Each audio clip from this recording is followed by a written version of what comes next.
Buenos días y bienvenidos. Good morning and welcome. It is a pleasure to be with you today and such a beautiful day inside Cedar Lane Unitarian Universalist Church. This progressive religious community is a community where love. That's right. I am the Reverend Katie Romano Griffin, your assistant minister, and I welcome you to worship this morning. Good morning. I'm the Reverend Abhi Janamanchi, your senior minister, and I too join Reverend Katie in welcoming you to worship this morning. Whoever you are, whomever you love, wherever you are from, whatever your beliefs, life circumstance, gender identity, or immigration status, you are welcome here. We're happy to have you with us this morning. If you're new to Cedar Lane, we have a small gift for you. So please raise your hand and keep it raised so that our ushers and greeters can find you. You will also notice we have a great little packet of information for you. And the very last page, if you can fill out your information and tear it off, we would love it if you gifted your information to us during the offering. A special welcome to those who are joining our service online, whether in the moment or catching up with us later. We are so glad to have you with us. We are streamed to hospice bedsides, hospital rooms, and to members who are traveling for work, for fun, and for family. So please do wave to that camera and say hello to everyone today. And this morning we also would like to offer a special welcome to a couple of guests who are here, who you may have seen when you walked in. We thank the Montgomery County Police for their support to us at this time, and would like to welcome Officer George, who is at the back.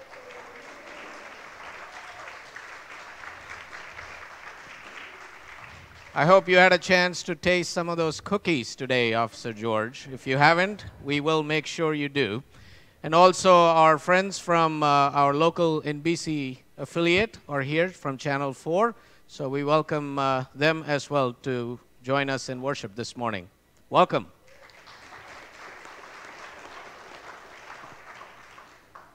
Our pastoral visitors are an extension of the ministry team. Please know that Helen Pakacek is by the Joys and Sorrows candles and will be available throughout the service as well as after service. Please don't hesitate to see Helen if you would like some support today.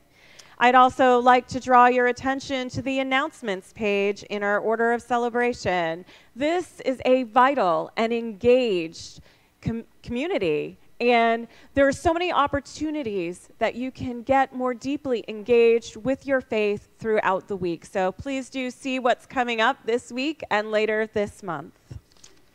Indeed. And I hope you will stay after the service for coffee, tea, hot chocolate, especially on this day, and also some of those wonderful cookies I mentioned, and for conversation. In that order, since we are a food-based religion, aren't we? It's true. So, because at Cedar Lane, if you choose to pick up a yellow mug, our members and friends will make sure to greet you, because here, yellow means... Hello!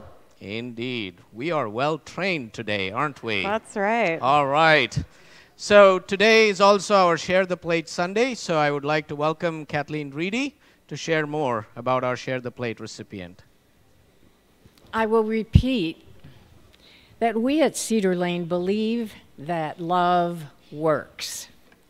Today we're sharing our offering plate with the Unitarian Universalist Service Committee.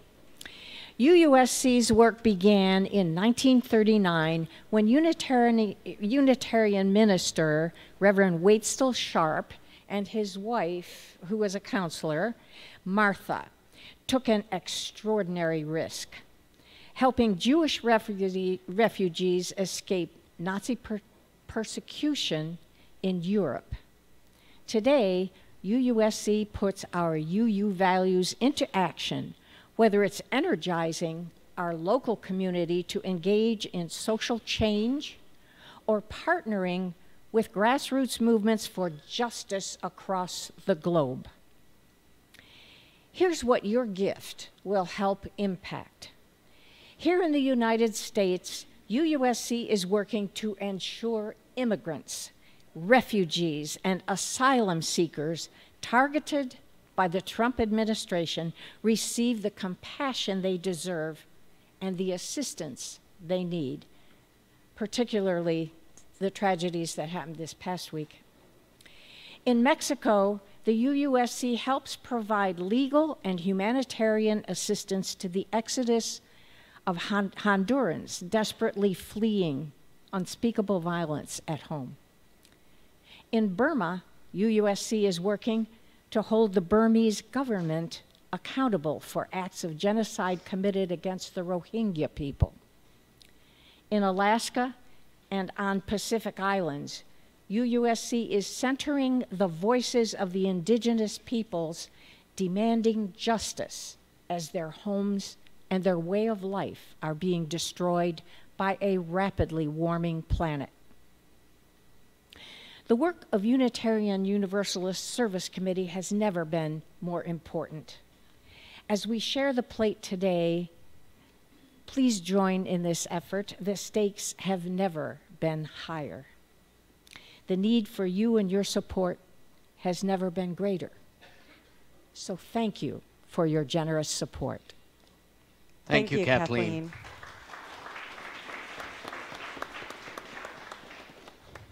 In May of 2017, this visionary congregation voted to become a sanctuary congregation, to be prepared to stand at the ready should someone needing time and space for due process to occur, to have a safe place to be and hospitality. This congregation voted not just to be a physical sanctuary, but a sanctuary in spirit, to live in to the true meaning of sanctuary. And earlier this week, we welcomed a sanctuary guest. Her name is Rosa Inez Gutierrez Lopez, and Rosa would like to say a few words. Please welcome Rosa with a great Cedar Lane welcome.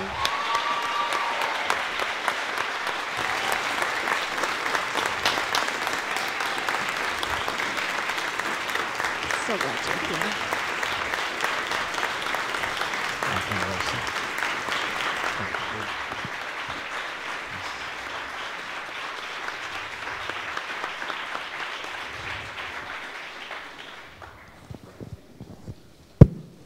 Hola, buenos días.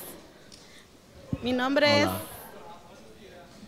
es Rosa Inés Gutiérrez López. Soy de origen salvadoreña. Hi, good morning. My name is Rosa Gutierrez Lopez. I'm from El Salvador. Yo estoy muy agradecida de estar aquí por la nueva familia que yo tengo, porque son mi familia. I'm very thankful to be here as a part of this family because now I have a new family.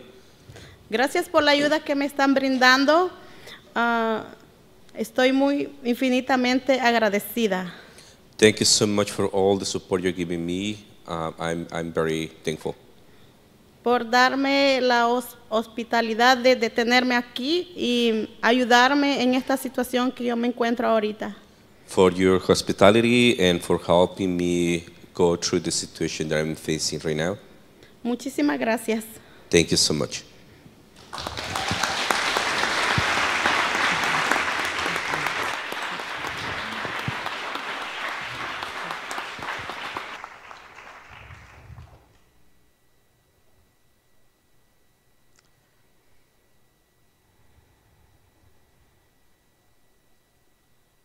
And thank you, Rosa, for being a part of our community. This is now your spiritual home, as much as it is ours. We welcome you.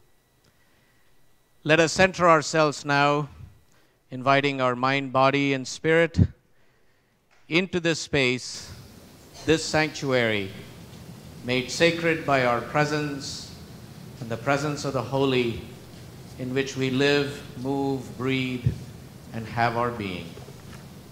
Let us take a deep collective breath. Breathe in peace and breathe out love.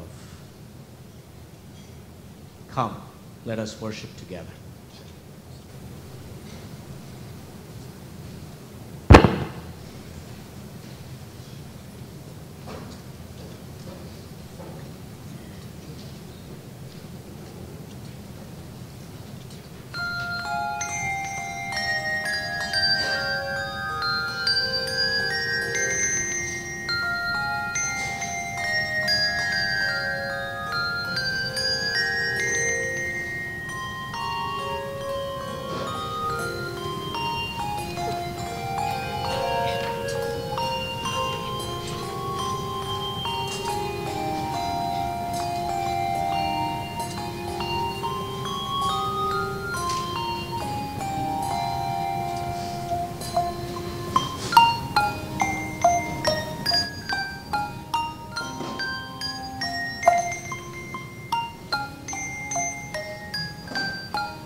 As Charlene Belsom-Zelmer and members of the sanctuary team kindle the chalice, please rise in body and/or in spirit to share in unison the chalice lighting words printed in your order of celebration.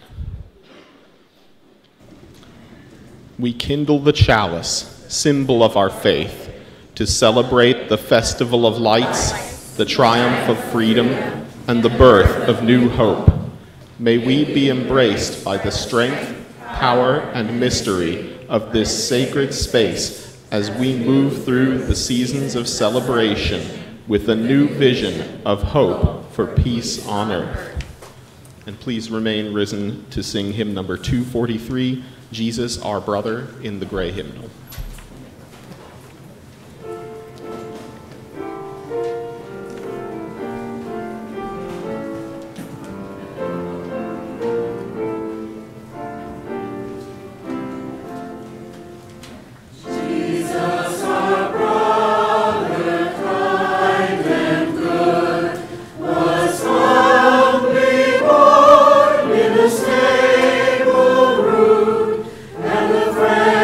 Be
please turn to reading 621 in your gray hymnal and read responsively the italicized lines.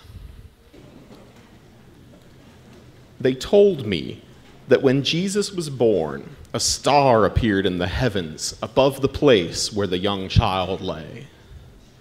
When I was very young, I had no trouble believing wondrous things. I believed in the star. It was a wonderful miracle, part of a long ago story foretelling an uncommon life.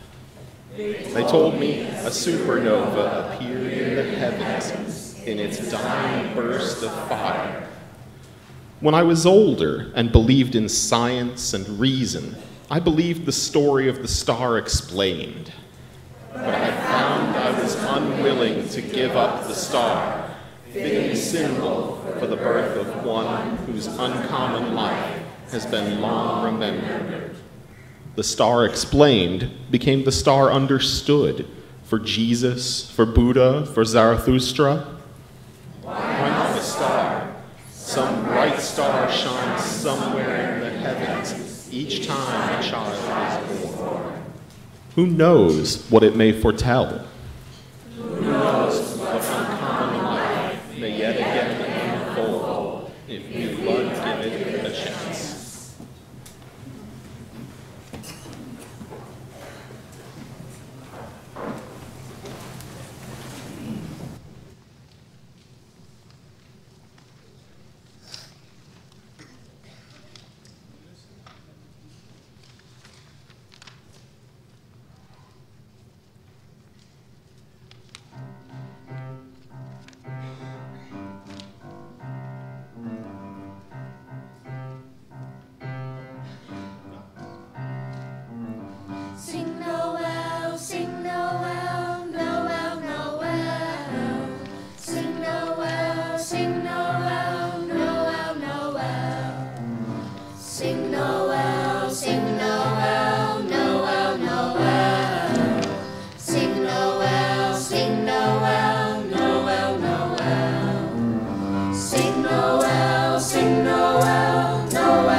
For our science fiction aficionados, a reading from the book of Doctor Who. On every world, wherever people are, in the deepest part of the winter, at the exact midpoint, Everybody stops and turns and hugs as if to say, "Well done. Well done, everyone. We're halfway out of the dark." Back on Earth, we called this Christmas, or the winter solstice. In Doctor Who, they called it the Crystal Feast, and in Sweden, they call it Santa Lucia. And whatever you call it and however you celebrate it, it is a celebration of hope, of knowing, of believing that even after the darkest night, the sun will rise again.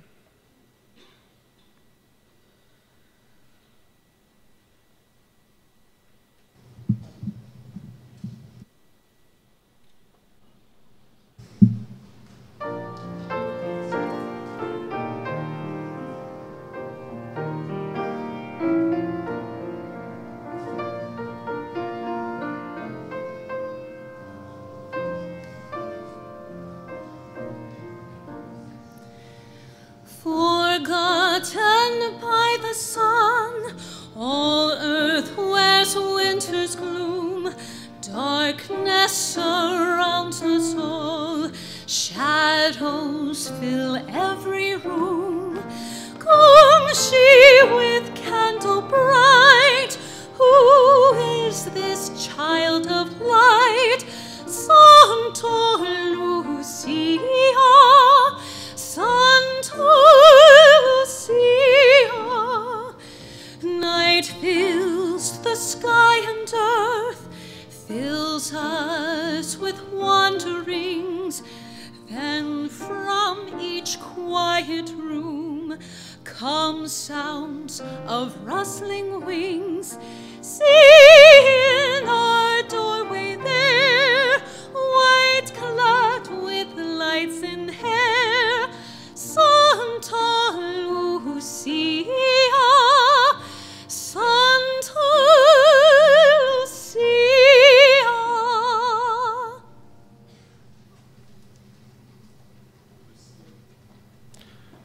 The Lucia celebrations represent one of the foremost cultural traditions in Sweden. In the old almanac, Lucia night, December 13th, was the longest night of the year. It was a dangerous night when supernatural beings were abroad and all animals could speak. Lucia, in this tradition, is an ancient figure with an abiding role as a bearer of light in the dark Swedish winters. In the modern rendition, a girl or woman representing Lucia wears a white gown with a red sash and a crown of candles on her head. She walks at the head of a procession of women, Lucia's handmaidens, each holding a candle. The boys usually appear as little elves or star boys in the procession, and in our UU tradition, our children are welcome to play whichever role suits them best. We welcome all our Santa Lucia children and star children. Entering the room, they sing to the melody of the traditional Neapolitan song we just heard, Santa Lucia, which describes the light with which Lucia overcomes the darkness. After finishing this song, the procession sings Christmas carols or more songs about Lucia. There are often multiple Lucia processions in the day, starting in the house, but also taking place at school or in the office, at the city, and even at the national level. Modern Lucia celebrations include ginger snaps and sweet saffron buns with spiral shapes. Are you ready to read? You should roll it up.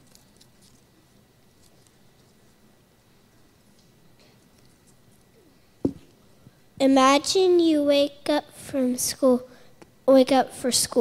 It is dark. The sun won't rise until you're on your way to school, and it won't be fully light until you are there. You are glad you get to have recess and play in the snow. When it's time to go home after school, it's already dark. The sun sets by 2:45 in the afternoon. By the time you get home, it is as dark as night time. You can see the stars. You are glad it's almost the middle of December. You know that December 13th is Santa Lucia Day. It will be Santa Lucia processions with cookie and sweet rolls. Santa Lucia is the barrier of light. After Santa Lucia Day, the days start getting longer again. It will be late earlier and later in the day. You celebrate Santa Lucia Lucia Day every year. There's always a girl wearing the Santa Lucia crown and other girls and boys with candles and cookies. You bring the light and cookies to your parents. You sing the Santa Lucia song. It is still dark early morning. It is a special time and a very special day. It reminds you of warmth and light in the cold and dark with sweet things to eat. There will be more processions during the day at school and in your town. It is a happy and beautiful day. You look forward to it every year.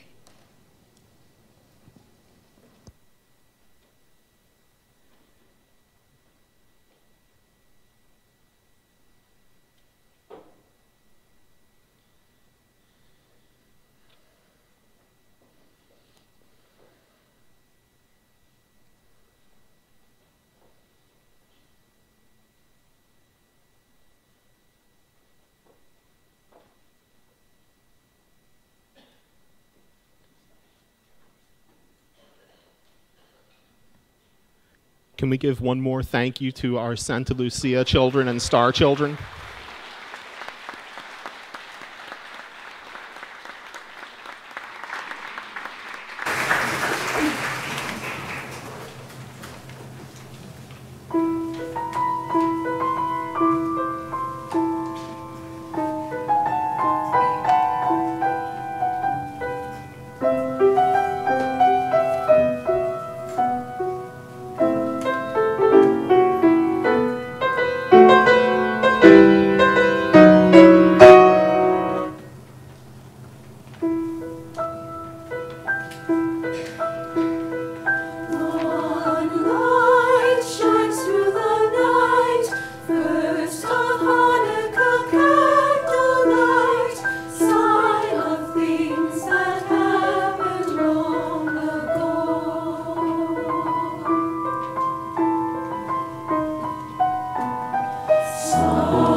Thank you, members of the choir, for that beautiful Hanukkah music. Acts of hatred and prejudice and bigotry have always been with us. So too have people who refuse to accept such acts and are determined to resist and to demonstrate compassion and love. And occasionally, a whole community joins together to stand up against bullies and bigots. People act knowing there is a risk because, quite simply, it is the right thing to do. Right? Glad you're with me on that. Because that is what happened during the holiday season of 1993, 25 years ago, in the town of Billings, Montana. And the story we are about to share this morning is based on a true story, and it was written down in a beautiful children's book by Janice Cohn with illustrations by Bill Farnsworth. Now, the story we are sharing is adapted, but it remains true to the essential facts and spirit of the original story. Now, as we share this story, I invite you to consider a few questions. I want you to ponder, what is it that gives people the courage to sometimes stand up and fight against hatred, against ignorance, against prejudice?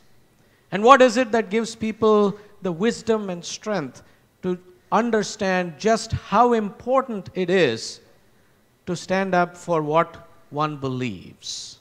What is it that causes some communities to draw together, to be together, when faced with acts of bigotry and violence? Let's begin. It was a cold December night in Billings, Montana. Christmas lights twinkled on many houses, and from a few homes, Hanukkah menorahs shone into the darkness. It was the third night of Hanukkah. At Isaac Schnitzer's house, there was a menorah in almost every window. Isaac was in the den, working on his homework. Suddenly, there was a loud crash in his bedroom. When they opened the door, they felt a rush of icy air. The big front window was shattered. The electric menorah that had been on the windowsill was lying on the carpet, still glowing. Pieces of glass covered the floor, and on Isaac's bed was a big rock. "My goodness," exclaimed Isaac's mother. "Someone threw a rock through your window." His mother quickly pulled down the blinds and unplugged the menorah. Isaac asked, "Who did it? Why would someone do this?" "Isaac, we'll talk about this in a little while, I promise," his father replied. "We need to call the police right away," said his mother. Isaac's parents asked him to wait in his room while they talked to Police Chief Inman. Isaac tried to get back to his homework, but he couldn't concentrate. Finally, he closed his books, crept down the hall, and listened. With the holidays here, Jewish families seem to be these haters' special targets, especially families with menorahs in their windows, said Chief Inman. Isaac heard his mom telling the chief that they would never take down the menorah just because some people were out targeting them. "Being Jewish is who we are," she said firmly. "We're not going to hide it." At this point, Isaac rushed into the living room and exclaimed, "Someone threw a rock because I am Jewish?" "I think so," Chief Inman answered. "There's a small group of people in Billings who've been causing a lot of trouble." "Will you put them in jail?" "If we can catch them, we will," he said. "But I think there's another way, and that's if the whole town takes a stand." After Chief Inman left, Isaac and his parents sat at the kitchen table, drinking hot chocolate and talking. "Let's put the menorah away," Isaac said suddenly. "Maybe then these people won't bother us again." His dad put his arm around him. "I know how you feel," he said. "It's frightening. But celebrating Hanukkah is part of being Jewish. It's what we believe in. We're not about to let some bullies keep us from celebrating our holiday. And we're not alone. A lot of people in this town are really upset with these people, and we're going to fight back." So Chief Inman called a special town meeting that evening. A big crowd gathered, including Isaac and his parents. The police are doing everything they can to catch these people, Chief Inman said. But it's important we take a stand as a community. We have to show that an act of hate against even one person is an act of hate against us all. I have an idea, said Miss McDonald, a friend of the Schnitzers. Let's all put up menorahs to show these people that we are not afraid and that we support people like the Schnitzers. Great idea, said Reverend Torney, who was the minister of the First Congregational Church. We will talk to our congregations. Let's do it, called out Becky Thomas, a neighbor of the Schnitzers. Lots of others in the crowd shouted their agreement. Later that evening, Isaac and his mother began to drive slowly through the neighborhood. "Look, Mom," Isaac cried. "Look at all the menorahs." In house after house, in the frosty windows, Isaac could see pictures of menorahs. There wasn't a single street without the Hanukkah symbols. Ahead was a house with a big picture window. Taped onto the window was a large picture of a beautiful menorah drawn with many brightly colored crayons. Over the menorah was a message in gold glitter. "For our friend Isaac," it read, "with love from Teresa and the rest of the Hanley family." Teresa was Isaac's best friend. "She didn't tell me she was doing this," Isaac said. Isaac's mom turned toward him, and he saw there were tears in her eyes. "You know, honey, hate can make a lot of noise. Love and courage are usually quieter, but in the end, they're the strongest." As Hanukkah passed and Christmas drew near, more and more menorahs could be seen throughout Billings. The town continued to fight against the acts of hatred, and slowly but surely those acts began to stop. The townspeople told each other that this was a gift they had given themselves, and that it was their best holiday gift ever. The end. The end.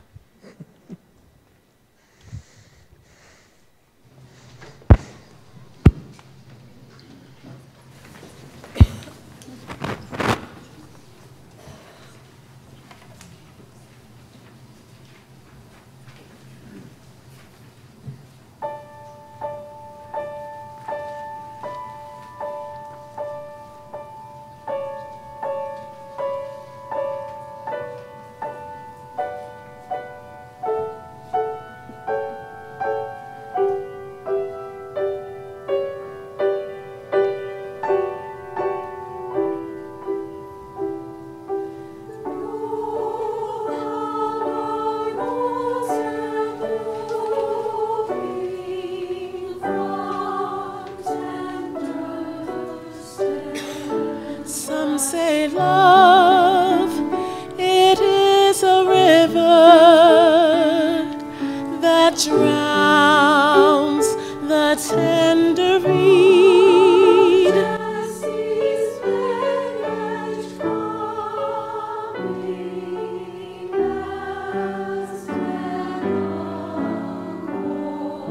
Some say love, it is a razor that leaves your soul to bleed. It came of flowered bright. Some say love, it is a hunger, an endless aching need.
been too long.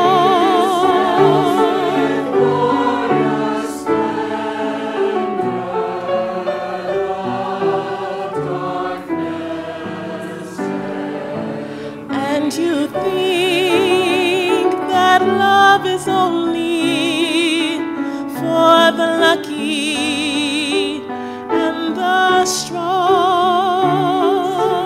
And yet very cold.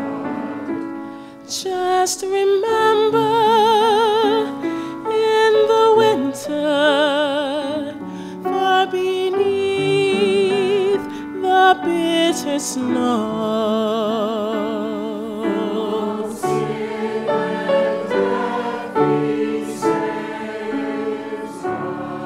lies the seed that with the sun's love in the spring becomes the rose.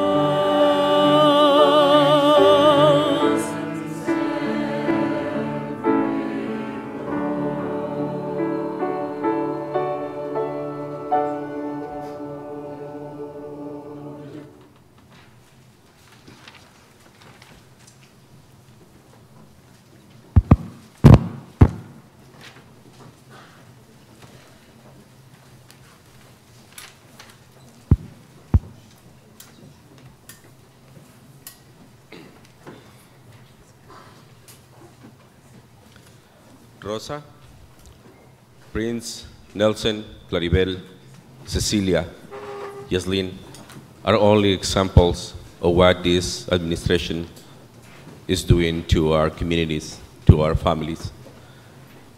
Rosa, as all these other members of our beloved community, all that they want is to be seen, to be heard. All that they want is time to fight for their cases, to fight for the opportunity to stay with their families. All of them want to comply.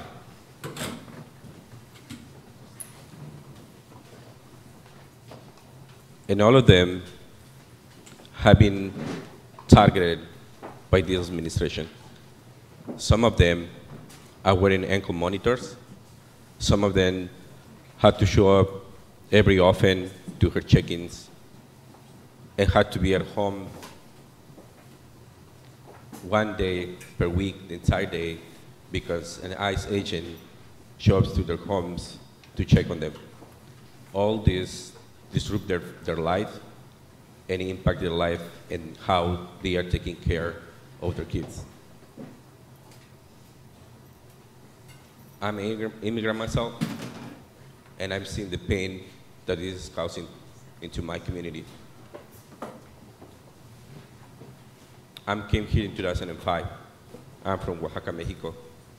And since summer last year, I've been leading the work of the DMV Sanctuary Congregation Network.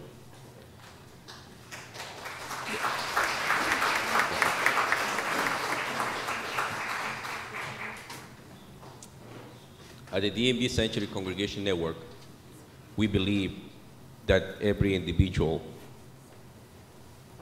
should live with respect, equity, and dignity. We believe that nobody stands alone. And we'll continue fighting for our community until we find justice. But we cannot do this alone. We'll continue doing this as far as we have you with us. We cannot do this alone because it's too much for us to take on. We can only do this if we have congregations, communities like Cedar Lane. I'm very thankful that I'm here today because this is a good example to the entire communities across the nation that when we all stay together, we win. And as you have it here, that's how love works. And when I see this, I know that Rosa is in the right place. I know that Rosa is embraced by the right community. And I know that you're going to stand with us until the end. And I know that you're going to stand with Rosa and my entire community until we find justice. I want to take this opportunity again to thank you all and each of you for all the work that you're doing. And because I know that we'll continue counting on you to continue protecting and working with the immigrant community. Thank you.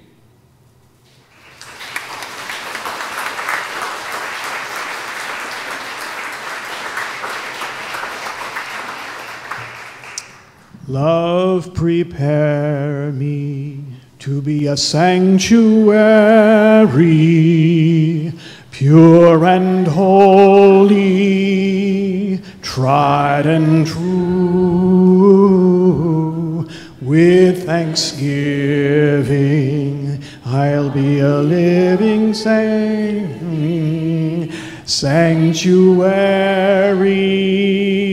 for you. Love, prepare me to be a sanctuary,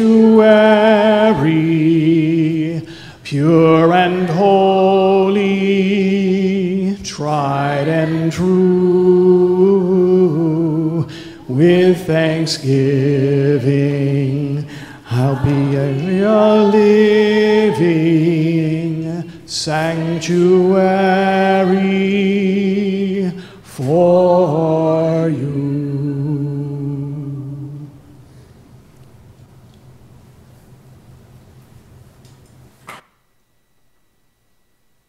Today's service is a celebration of the twin festivals of Hanukkah and Christmas.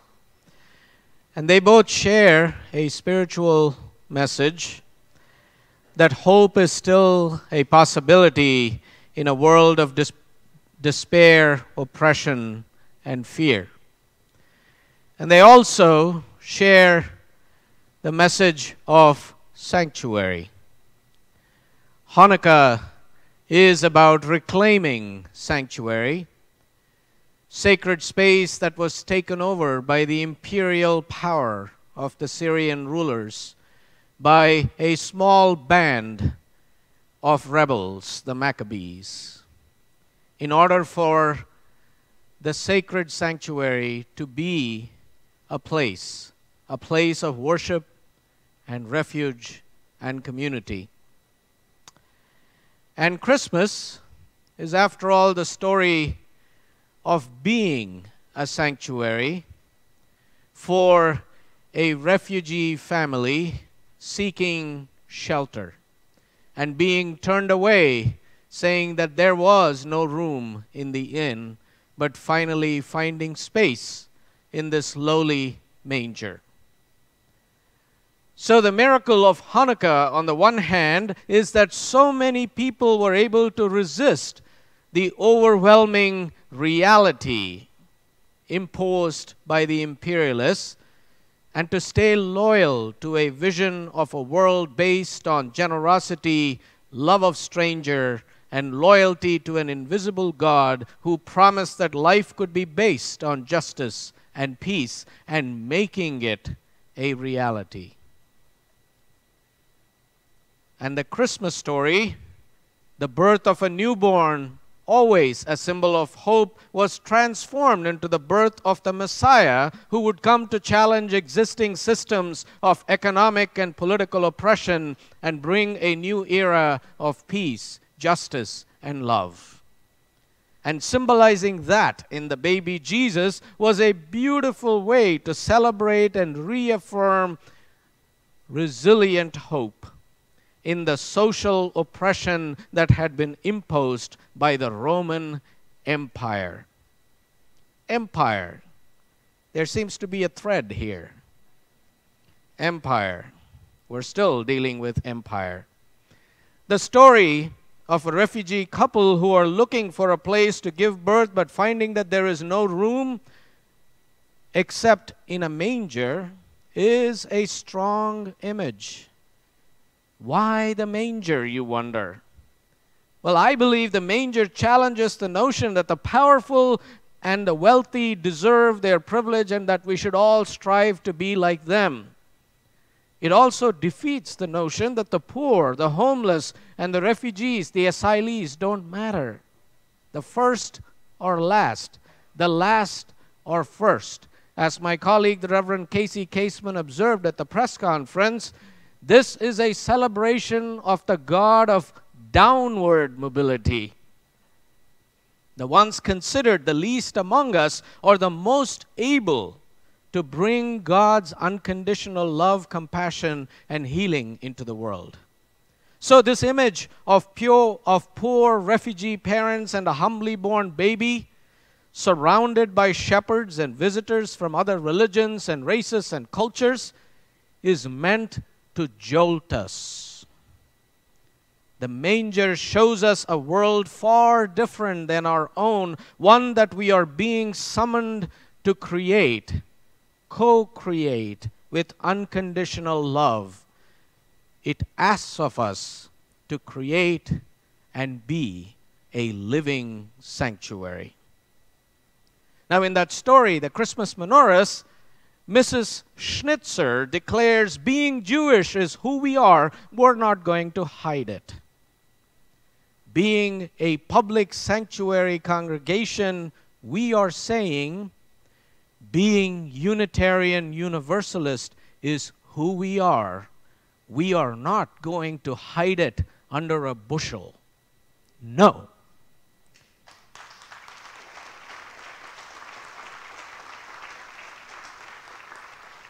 Because for us, being a public sanctuary is an act of faith, being called to promote the inherent worth and dignity of every person, justice, equity, and compassion in human relations. And commitment to being a public sanctuary leads us to declare, as Elie Wiesel said, no human being is illegal.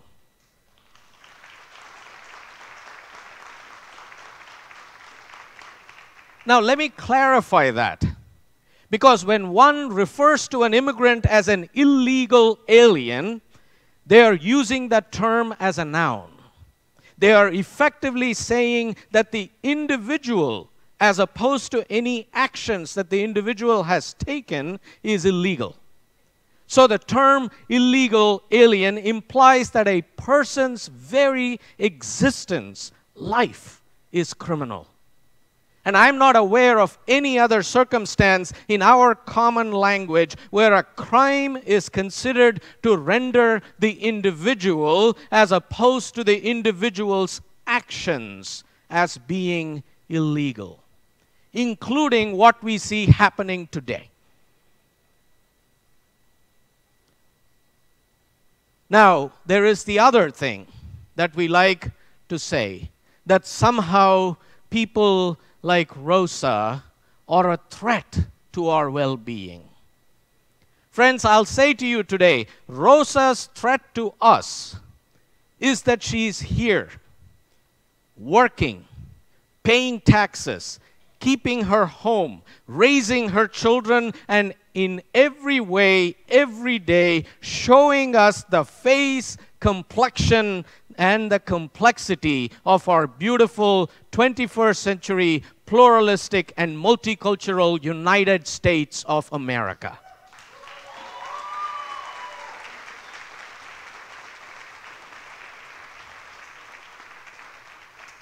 That's the threat we are facing. 100 years ago, Rosa was Italian, Russian, a Jew from anywhere in Eastern Europe. She was Irish, German, Chinese, Norwegian. We are all Rosa.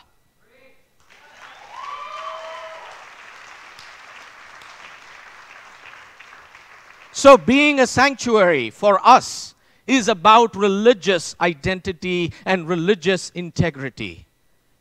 We heard Kathleen talk about the work of the Unitarian Universalist Service Committee during the Second World War, when the Reverend Waitstill Sharp and Martha Sharp took that enormously risky and courageous step to be out there in Europe, supporting Jewish refugees find safe haven, fleeing Nazi persecution. We have that as part of our spiritual lineage. Our faith is not for the faint-hearted. It has never been, and it never will be. So in that sense, yes, we are taking a spiritual risk by being so public about being a public sanctuary. And some of you have been concerned about it, and rightly so. But let me just say this. Imagine the risk that Rosa is taking. Being so public about her life, about her situation, coming into a group of wonderful, well-meaning strangers, all of us, to coming to live with us, to learn our quirks and our eccentricities and how we do our stuff here. Can you imagine the risk that she's taking? I mean, really. But seriously, the risk that Rosa is taking is an incredible act of courage that we need to recognize, witness to, and be inspired and be grateful that we have been blessed with this opportunity to companion Rosa through this. And also to be reminded, as Omar pointed out, we're not in this alone by ourselves. We saw at the press conference on Wednesday that was called within 24 hours. This room packed with people from across the region, clergy representing various faith traditions, community leaders, elected leaders, people showing up in strength to let us know that you are not alone. We are with you. We are journeying with you.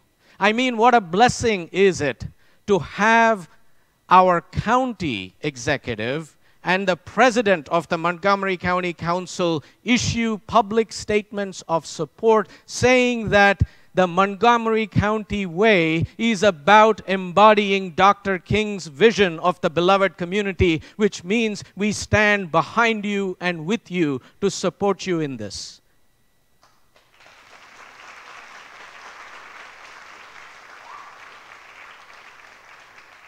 So while we are taking that risk to live more fully into the premise and the promise and the potential of our Unitarian Universalist faith that calls us to practice hospitality of the heart and hand, we are doing it in concert with, as part of a community of communities, all committed to make love work. An old UU hymn reminds us that revelation is not sealed, that the borders of hospitality should never be fenced.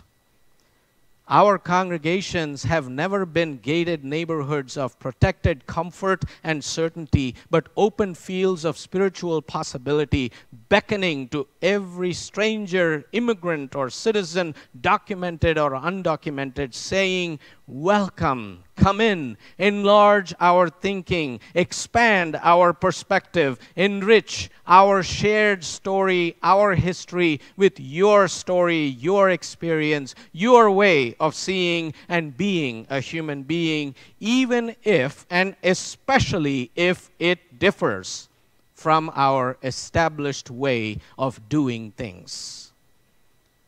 And we are called to the defense of freedom, spiritual freedom, not that I defend my own freedom, but that I will fight for yours, making the widest welcome I can for your beauty, your dignity, your truth, your pain, your belonging, your flourishing.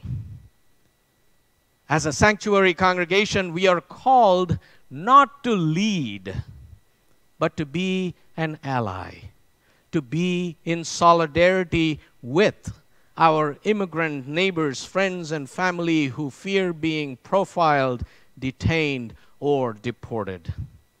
We have been preparing for this moment, and we are ready. Are we ready? And we will go forward now, as always, with imperfect wisdom, not toward that one true right outcome, but toward the most faithful statement we can make together in this moment, mindful that every person in this community, in this sanctuary, is struggling to live into this faith that calls us to the side of love. And we must trust one another's good faith, because how we speak and how we listen and how we act deeply matters. So would you pray with me now? O holy mystery, in which we live, move, and have our being, that is made manifest in our lives as life and love. As we move through this holiday season, amid the contentious cacophony of our public life, help us listen for the clear and insistent call of life and love. Help us to join together to offer sanctuary where we can and receive sanctuary when we are in need. Help us move forward toward that vision of beloved community that grounds us in both memory and hope. Help us find in this time and in the new year the clarity that sees no exiles in the neighbors around and among us, but a powerful pluralism in which our differences are strengths and not flaws. Help us prepare ourselves, O Spirit, to be sanctuaries for the body and the spirit, places of refuge, places of comfort, places of hope, and places of love. In the name of all that is holy and life-affirming and life-sustaining, we say, Shalom, Salam, Om Shanti, Sat Sri Akal. Amen. Blessed be. Love, prepare me to be a sanctuary, pure and holy, tried and true. With thanksgiving, I'll be a living sanctuary for you.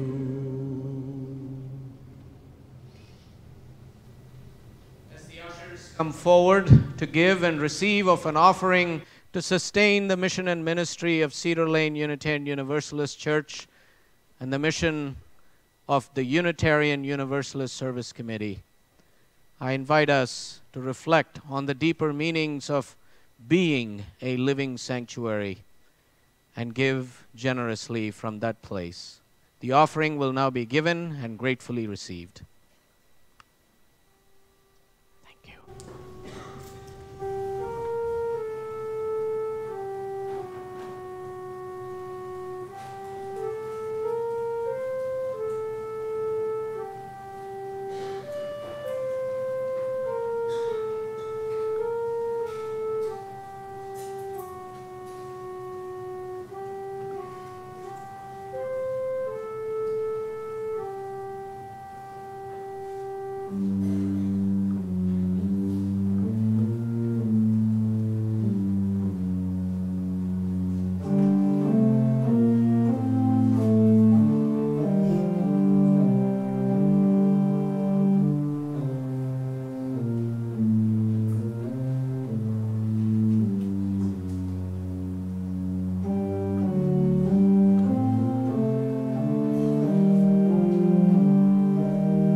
May we be grateful for all that we bring and share to make this a beloved community.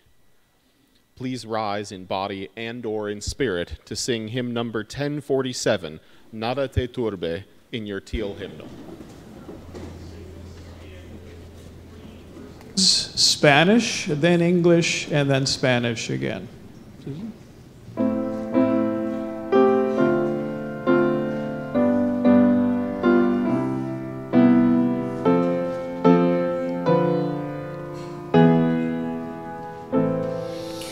Nada te turbe, nada te espante, quien a Dios tiene, nada la falta, nada te turbe, nada te espante, solo Dios basta. Nothing can trouble, nothing can frighten. Those that seek God shall never go wanting. Nothing can trouble, nothing can frighten. God alone fills us. Nada te turbe, nada te espante, quien a Dios tiene, nada la falta, nada te turbe, nada te espante, solo Dios basta.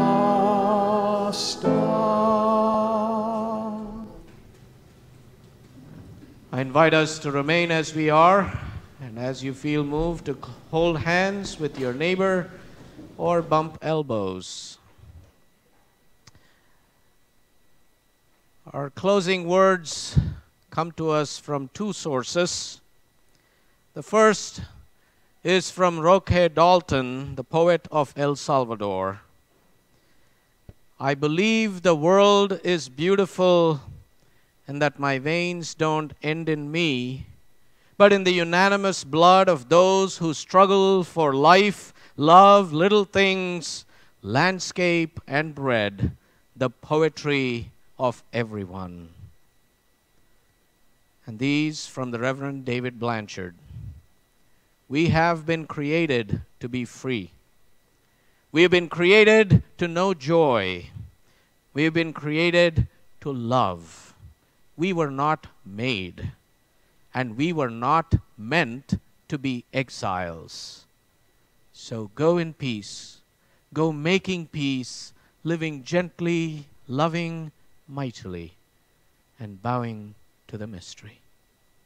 Please be seated for the postlude.